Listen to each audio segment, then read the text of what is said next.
வணக்கம் நேர்களே, இது ஷர்மிளா டாக்கீஸ். நான் உங்கள் டாக்டர் ஷர்மிளா. இன்னைக்கு நம்மளோட சிறப்பு விருந்தினரா இணைஞ்சிருக்கிறாரு திராவிட வெற்றி கழகத்தின் முதன்மை செயலாளர் திரு வல்லம் பஷீர் அவர்கள். வணக்கம் தோழர். வணக்கம்.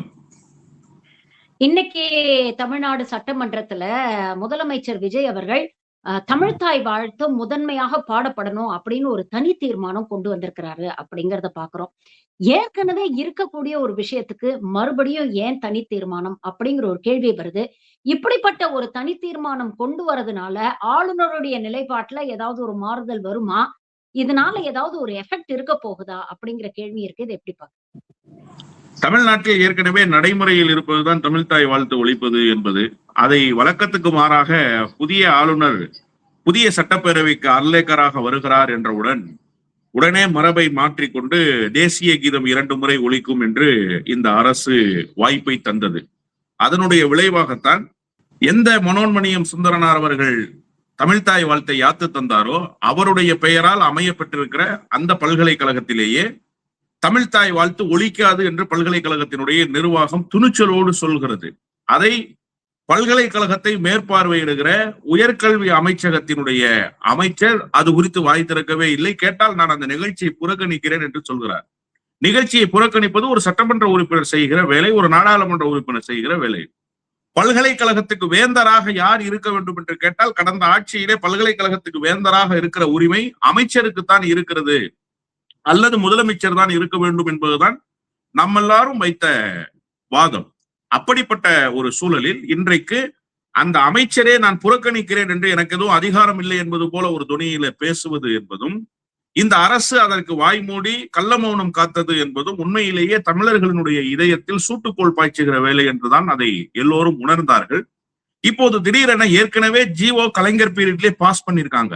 தமிழ்த்தாய் வாழ்த்து எல்லா அரசு நிகழ்ச்சிகளிலும் ஒழிக்கப்படணும்னு சொல்லி இப்ப நேற்றல்ல, கிட்டத்தட்ட 35 ஆண்டுகளுக்கு முன்பே கலைஞர் பீரியட்ல அது ஜிஓ பாஸ் பண்ணியாச்சு.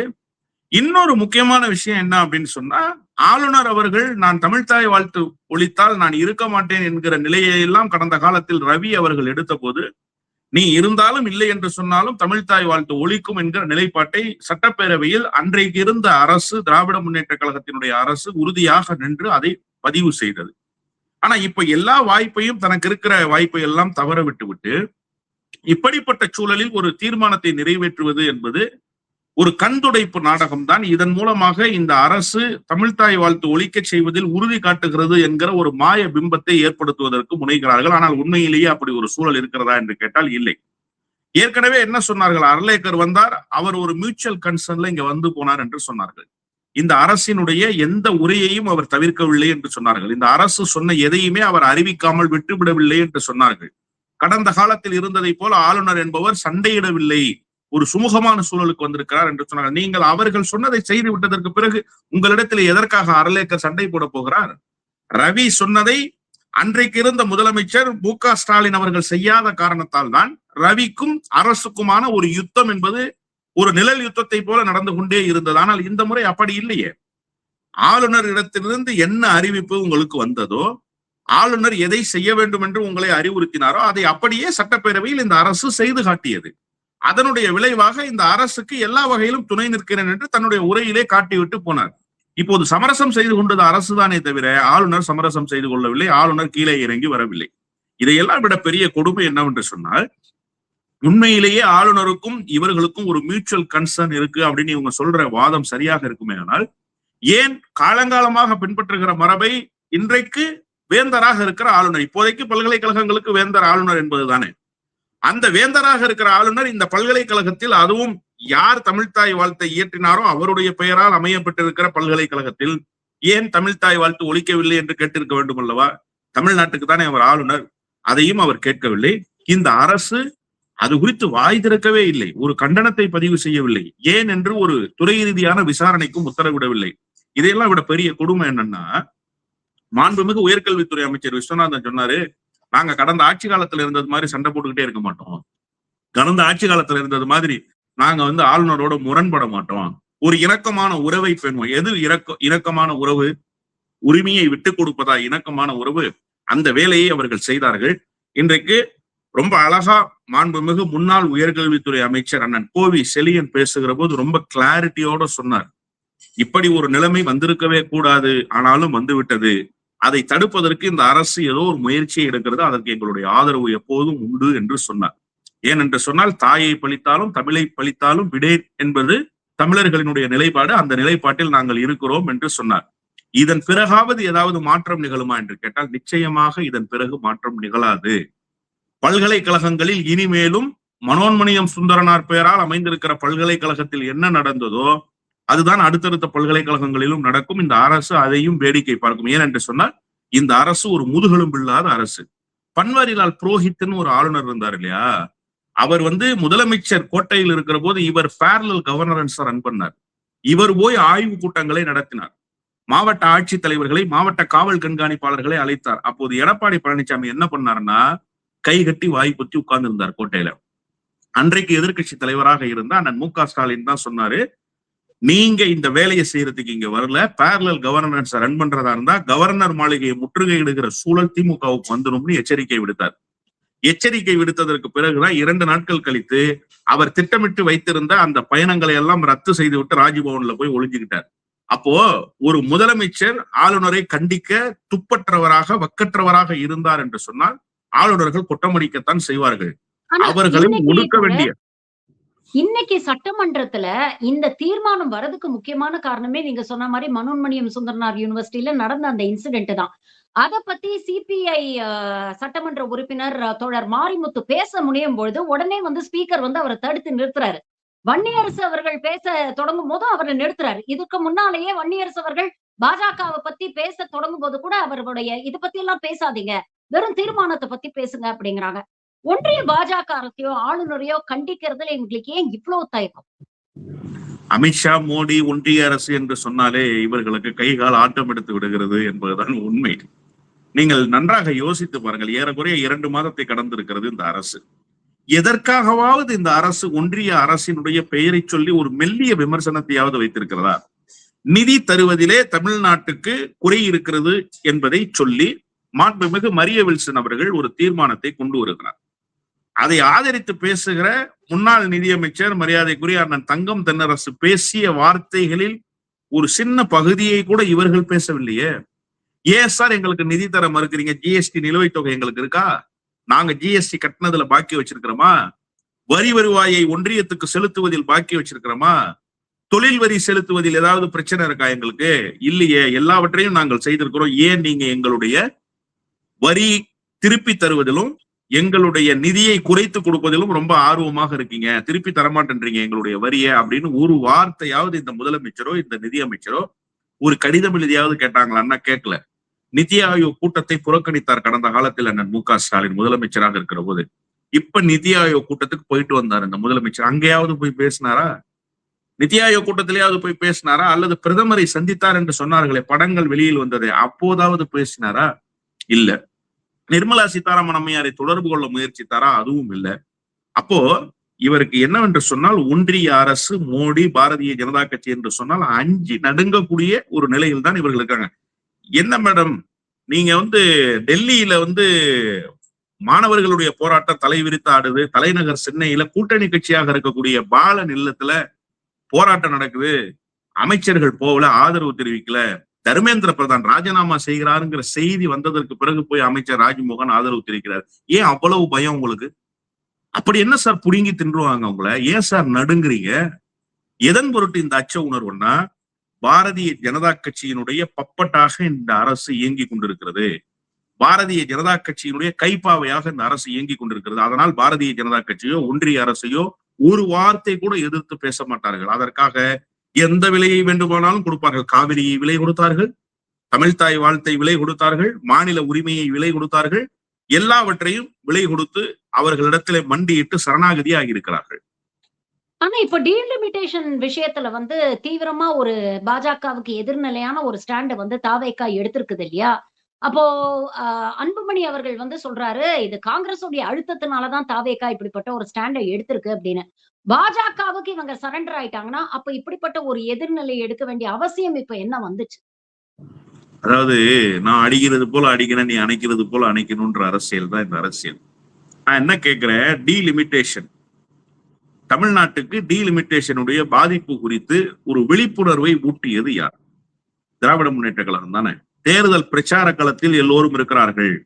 கேரளாவும் தமிழ்நாடும் தேர்தலில் முழு வீச்சில் ஈடுபட்டிருக்கிறது. இந்த நேரத்தில் இந்த மசோதாவை கொண்டு வந்தால் அதை எப்படியாவது நிறைவேற்றி விடலாம், தமிழ்நாடும் கேரளாவும் இங்கே பங்கேற்க வராதுங்கிறது மோடியினுடைய கணக்கு. அந்த கணக்கை பொய்யாக்கினார் அண்ணன் மு.க. ஸ்டாலின். ஒரு நாள் பிரச்சாரத்தை நிறுத்தி எல்லாரும் டெல்லி புறப்பட்டு போன்னு சொன்னார். அனைத்து நாடாளுமன்ற உறுப்பினர்களையும் டெல்லி அனுப்பி வச்சார். அனைத்து நாடாளுமன்ற உறுப்பினர்களும் டெல்லிக்கு போனாங்க. அந்த டீலிமிட்டேஷன் மசோதா தோல்வியை தழுவியது. டீலிமிட்டேஷன்னா என்னன்னு தமிழ்நாட்டில் இருக்கிற பட்டி தொட்டி எங்கும் இருக்கக்கூடியவர்களுக்கு கொண்டு போய் சேர்த்த பெருமை திராவிட முன்னேற்ற கழகத்துக்கு மட்டும்தான் உண்டு. இப்ப டீலிமிட்டேஷனுடைய பாதிப்பு குறித்த ஏதாவது பயமோ அச்சமோ இருக்கா அப்படின்னு கேட்டா, இது வரைக்கும் டிராப்டே வரல, வரையவே வரல. டிராப்ட் வரட்டும், அதன் பிறகு பாத்துக்கலாம்னு திமுக சொல்லிடுச்சுல்ல. காவிரி விவகாரத்தில் இப்போது முடிவெடுக்க வேண்டிய இந்த அரசு முடிவெடுக்காமல் காலம் தாழ்த்தி மெத்தன போக்கோடு இருந்த காரணத்தால் காவிரி தீரத்தினுடைய விவசாயிகள் கண்ணீர் வடிக்கிறார்கள். அது குறித்த போராட்டத்தில் பங்கேற்ற உதயநிதி ஸ்டாலின் கைது செய்யப்படுகிறார். அவர் மீது அவதூறு வழக்கு போடப்படுகிறது. இதை மடைமாற்றுவதற்கு என்ன செய்யணும்? கர்நாடகாவில் யாருடைய அரசு? காங்கிரசுடைய அரசு. காங்கிரஸ் யாரோடு கூட்டு? தாவேகாவோடு கூட்டு. இங்கிருந்து போக போறாருன்னு வேளாண் துறை அமைச்சர் மாண்புமிகு வினோத் சொல்றாரு. 2 நாட்கள்ல பள்ளிக்கல்வித்துறை அமைச்சர் ராஜ்மோகன் சொல்றாரு, இல்ல அப்படி யாராவது செய்தி சொன்னாங்கன்னா அது பொய்ன்னு எடுத்துக்கங்கன்றார். அப்ப வேளாண் துறை அமைச்சர் சொன்னது பொய்யா? அவர் சொன்ன ஸ்டேட்மெண்ட் தான் அது. வேளாண் துறை அமைச்சர் சொன்னது பொய்யா அப்படின்னா, ஆமா பொய்யாகத்தான் இருக்கு, அவர் போகல. இதற்கிடையில டி.கே. சிவகுமார் இங்க வராதிங்கன்றார். நல்லா சொன்னாங்களே அம்மையார் பிரேமலதா அவர்கள், தேமுதிகவுடைய சட்டமன்ற உறுப்பினர். ஏன் நீங்க போகாம இருக்கீங்க? நீங்க போங்க. எங்க மாநிலத்தினுடைய முதலமைச்சருக்கு ஒரு இழுக்கு நேர்ந்தால் அது தமிழ்நாட்டுக்கு ஏற்பட்ட இழுக்குன்னு சொன்னாங்க. அவங்க ரொம்ப பக்குவமா சொன்னாங்க. நீங்க ஏன் போகாம இருந்தீங்க? டி.கே. சிவகுமார் உங்களை வர வேணாம்னு சொன்னார். அது குறித்து காங்கிரஸ் கேள்வி எழுப்பிச்சா? அது எப்படியா எங்க முதலமைச்சரை நீ வர வேணாம்னு சொல்லலாம்? எங்க மாநிலத்தினுடைய முதலமைச்சரை வர வேண்டாம் என்று சொல்கிற அளவுக்கு தனித்து விடப்பட்டிருக்கிற தீவா கர்நாடகா இந்திய ஒன்றியத்தினுடைய தொகுப்புக்குள்ளதானே இருக்கு. நாளைக்கு டி.கே. சிவகுமார் தமிழ்நாட்டுக்குள்ள காலடி எடுத்து வைக்க முடியாதுன்னு நாங்க ஒரு அறைகூவலை விடுத்தோம்னா ஏற்பீங்களா நீங்க? விஜய் சொன்னா இந்திய ஒன்றிய அரசு ஏற்குமா? இல்ல இங்க இருந்த முதலமைச்சர்கள், முன்னாள் முதலமைச்சர்கள் சொன்னா ஏற்குமா? அப்ப அப்படி உன்னை சொன்னதற்கு பிறகும் காங்கிரஸ் கட்சி வாய் மூடி கொண்டு இருக்கு. ஏங்க காங்கிரஸ் கட்சி பேசணும்னு நாம எதிர்பார்க்கிறோம்? தாவேகா என்ன பண்ணுச்சு? நவதுவாரங்களை மூடி கொண்டிருந்ததா இல்லையா? உங்களுடைய தலைவரை வர வேண்டாம் என்று சொல்கிறார்கள். ஏங்க நீங்க இந்தியாவுக்குள்ளதானே இருக்கீங்க, இந்தியாவினுடைய ஆளுகையின் கீழ் தானே இருக்கீங்க. அப்புறம் எப்படிங்க வர வேணாம்னு சொல்லலாம்? ஒன்றிய அரசு எப்படிங்க வேடிக்கை பார்க்குதுன்னு ஒன்றிய நீர்வளத்துறை அமைச்சரை பார்த்து கேள்வி எழுப்பி இருக்கணுமா வேண்டாமா? இந்தியா என்பது மாநிலங்களுடைய தொகுப்பு தானே. ஒரு மாநிலத்திலிருந்து இன்னொரு மாநிலத்துக்கு முதலமைச்சர் வர வேணாம்னு டிக்ளரேஷன் கொடுக்கிறார் ஒரு முதலமைச்சர். கேட்டீங்களா? இதெல்லாம் கேட்கல. இப்ப இந்த பிரச்சனையை மடைமாற்றுவதற்கு உதயநிதி ஸ்டாலினை கைது செய்வோம் என்று நினைத்தார்கள். அது பூமராங் ஆகி போச்சு.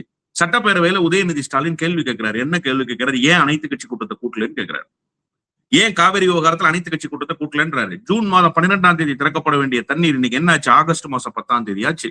2 மாத காலமாக திறக்கப்படாம இருந்தா பருவம் தப்பிடுச்சுன்னா பயிர் எப்படி பிழைக்கும்? பயிரெல்லாம் செத்து நாசமாக போயிடாதா? விவசாயம் செய்யறவனுக்கு தான் வழி தெரியும், விவசாயம் செய்யாதவனுக்கு அதனுடைய வழி தெரியாது. அதனால இந்த அரசுக்கு அதனுடைய வழி இல்லை. ஏன்னா இந்த அரசுல யாரும் விவசாயிகள் இல்லை, விவசாயிகளுடைய வாழ்வு குறித்து அறிந்தவர்கள் இல்லை. அதனால அவர்களுக்கு தெரியல. சரி, இது ஒரு பக்கம் இருக்கட்டும். இன்னொரு பக்கம், ஏன் விவசாய சங்கங்களினுடைய பிரதிநிதிகளையாவது அழைத்து இந்த விவகாரம் குறித்து பேசலாமேன்னு கேட்டா ஒரு கூட்டத்தை போடுறாங்க. அதுக்கு முதலமைச்சர் வரல. முதலமைச்சர் வரல. அதுக்கு ஏன் விவசாய சங்க பிரதிநிதிகளை சந்திக்க முதலமைச்சர் வரல? முதலமைச்சர் எங்க போனார்? அதை விட என்ன கலெக்டர் வேலை முதலமைச்சருக்கு? 6 மணிக்கு மேல எங்கேயுமே போக மாட்டாரா? 3 மணிக்கு நீங்க அவையை ஒத்தி வச்சுட்டு 3 மணிக்கு கூட்டத்தை நடத்துங்க. தலைமைச் செயலகத்திலே சந்திக்க வேண்டியதுதானே? ஏன் சந்திக்கல? உதயநிதி ஸ்டாலின் எதிர்கட்சி தலைவர் அன்றைக்கு விவசாய சங்கத்தினுடைய பிரதிநிதிகளை சந்திச்சு ஆறுதல் சொல்றாரு. ஏன் முதலமைச்சர் சந்திக்கல? ஆதவ அர்ஜுனும் புஷி ஆனந்தும் சந்திக்கிறாங்க. ஏன் முதலமைச்சர் சந்திக்கல? அப்ப இதையெல்லாம் மடைமாற்றுவதற்கு, காங்கிரஸை காப்பாற்றுவதற்கு ஒரு முடிவை காங்கிரஸ் கட்சியினுடைய வழிகாட்டுதலோடு எடுக்கிறாங்க. அன்புமணி ராமதாஸ் சொன்னது 100க்கு 100 உண்மை. 2 விஷயம் சொன்னார் அன்புமணி ராமதாஸ். உண்மையிலே நான் பாராட்டுறேன். நீண்ட நாட்களுக்கு பிறகு நான் அன்புமணியை பாராட்டுகிறேன்.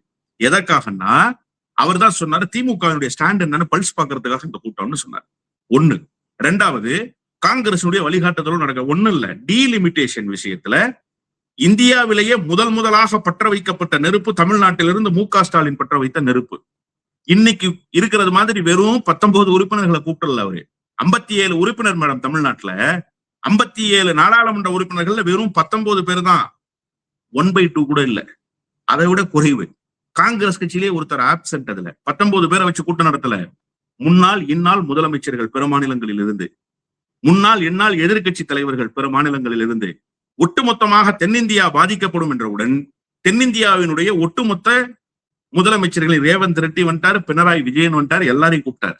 எல்லாரையும் கூப்பிட்டு டீலிமிட்டேஷனை ஃபயர் பண்ணது மு.க. ஸ்டாலின் தான். சென்னையில உட்கார்ந்து ஃபயர் பண்ணாரு. அதன் பிறகுதான் டீலிமிட்டேஷன் இனிமே செல்லுபடி ஆகாதுங்கிற இடத்துக்கு பாரதிய ஜனதா கட்சி வந்து. இப்ப கிரெடிட் யாருக்கு போயிடுச்சு? திமுகவுக்கு போயிடுச்சு. இது யார் செய்திருக்க வேண்டிய வேலை?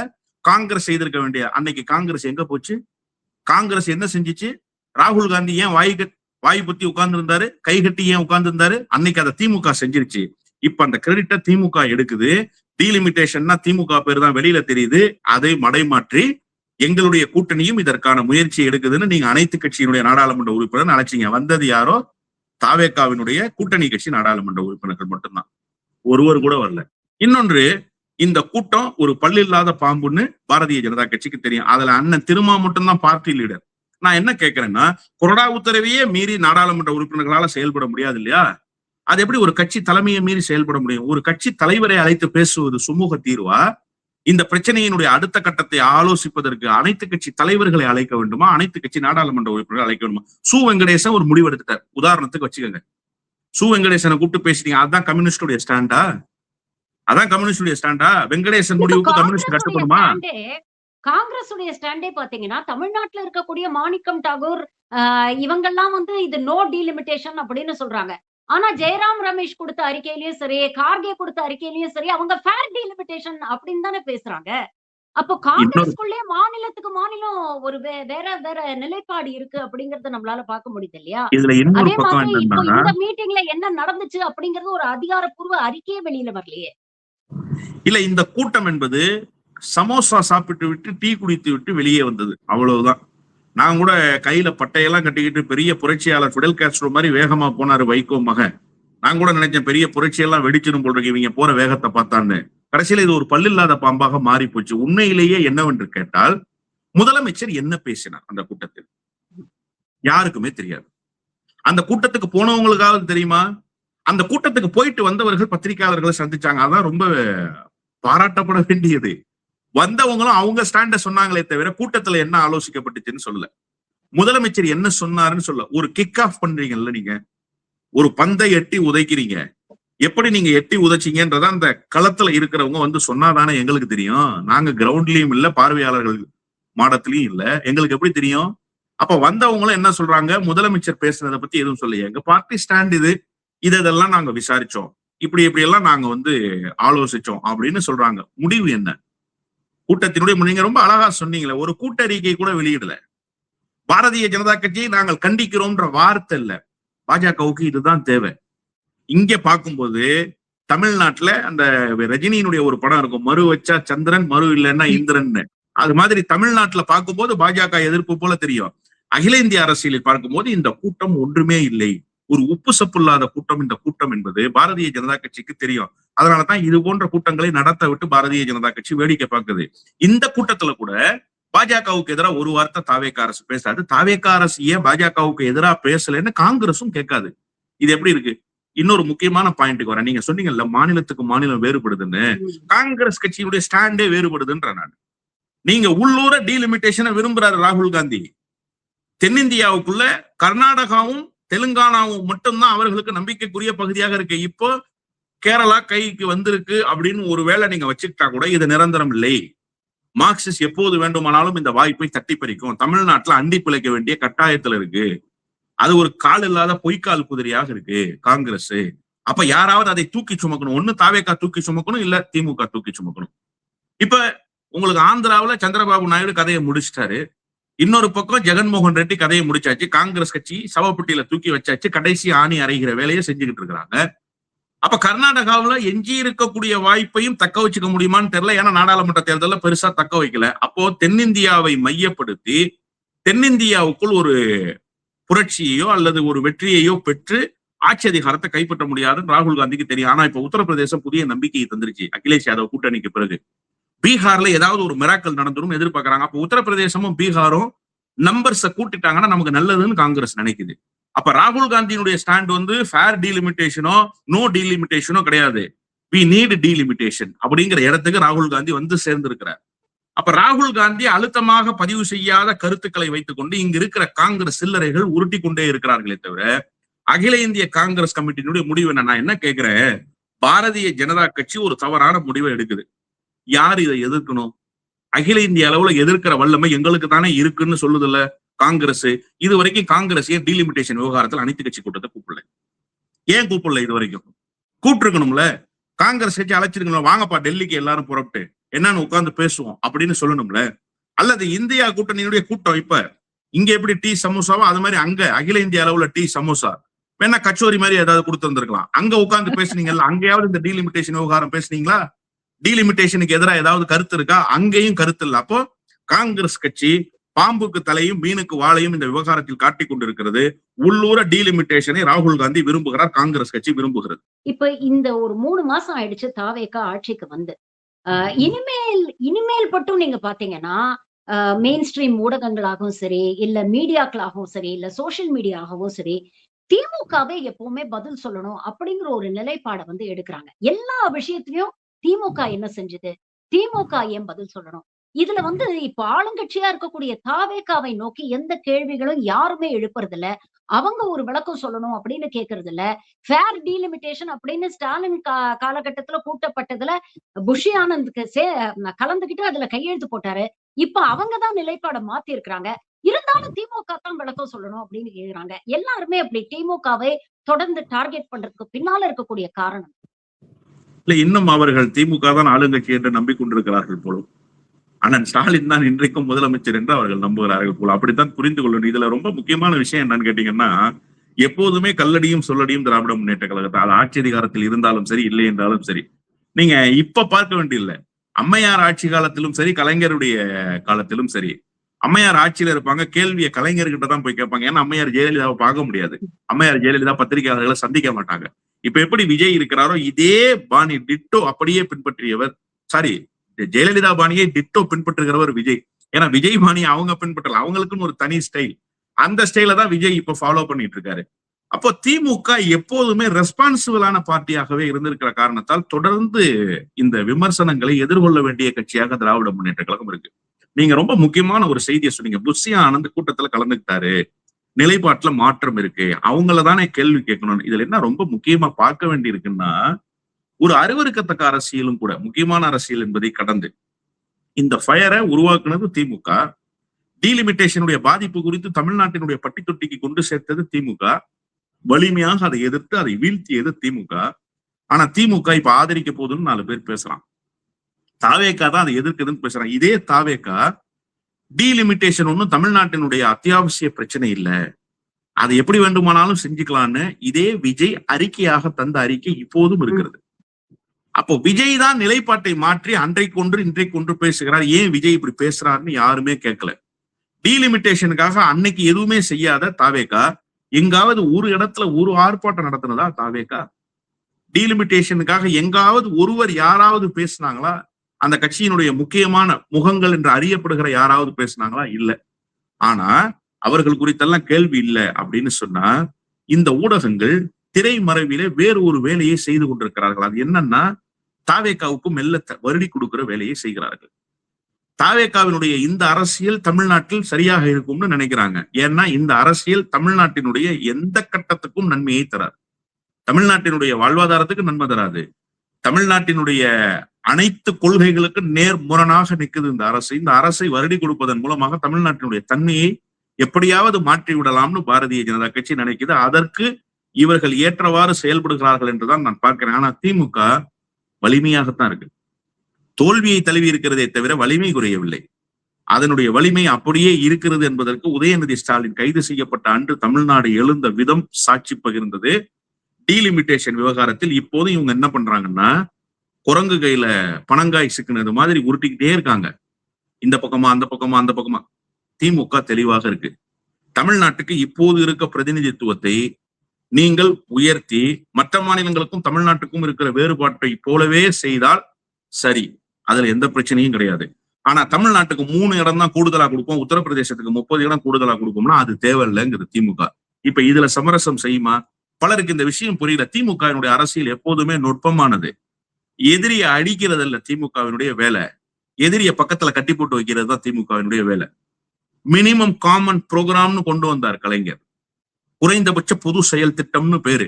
அதை கொண்டு வந்து காஷ்மீருடைய சிறப்பு அந்தஸ்தை ரத்து செய்ய மாட்டேன்னு சொல்லாத, சரி சொல்ல மாட்டேன். அடுத்து என்ன, புதிய குடியுரிமை சட்டம் கொண்டு வருவேன், புது சிவில் சட்டம் கொண்டு வருவேன், சொல்லாத, சரி சொல்ல மாட்டோம். நான் அயோத்தியில ராமர் கோயில் கட்டுவேன்னு சொல்லாத, சரி சொல்ல மாட்டோம். பாஜக இனிமே ஆட்சியில இருந்தா என்ன, இல்லைன்னா என்ன, கட்டி போட்டு வச்சுட்டாங்கல்ல. அதே வேலையைத்தான் இப்போ திமுக செய்ய துணிகிறது என்றுதான் நான் பார்க்கிறேன். பாரதிய ஜனதா கட்சிக்கு ஆதரவுன்றாங்க. பாஜகவை ஆதரிக்க வேண்டிய அவசியம் இல்லைங்க திமுகவுக்கு. திமுக போல இந்திய துணை கண்டத்தில் பாஜகவை எதிர்க்கிற, இனிமேலும் எதிர்க்க போகிற அமைப்பு என்று ஒன்று கிடையவே கிடையாது. திமுக மட்டும்தான். திரிணாமுல் செய்யல, ஆம் ஆத்மி செய்யல, இன்றைக்கு இருக்கிற எந்த கட்சியும் செய்யல, சிரோன்மணி அகாலிதளம் செய்யல, எந்த ஜார்க்கண்ட் முக்தி மோர்ச்சா கட்சி செய்யல. ஒரே கட்சி திராவிட முன்னேற்ற கழகம் மட்டும்தான் செய்தது. ட்ராக் ரெக்கார்டை வச்சுதான் நம்பணும். தாவேகா ட்ராக் ரெக்கார்டு எப்படி இருக்கோ அதை வச்சுதான் அவங்களுடைய மதிப்பீடு. திமுக ட்ராக் ரெக்கார்டு எப்படி இருக்கோ அதை வச்சுதான் அவங்களுடைய மதிப்பீடு. எனவே திமுகவின் மீது 1000 விமர்சனங்களை வைத்தாலும் திமுக தான் பாஜகவை எதிர்க்கிற வலிமையான கட்டமைப்பு. பல்வேறு விஷயங்களை இன்னைக்கு எங்களோட பகிர்ந்துட்டீங்க. உங்கள் நேரத்துக்கும் கருத்துக்களுக்கும் மிக்க நன்றி தோழர். Thank you very much for joining.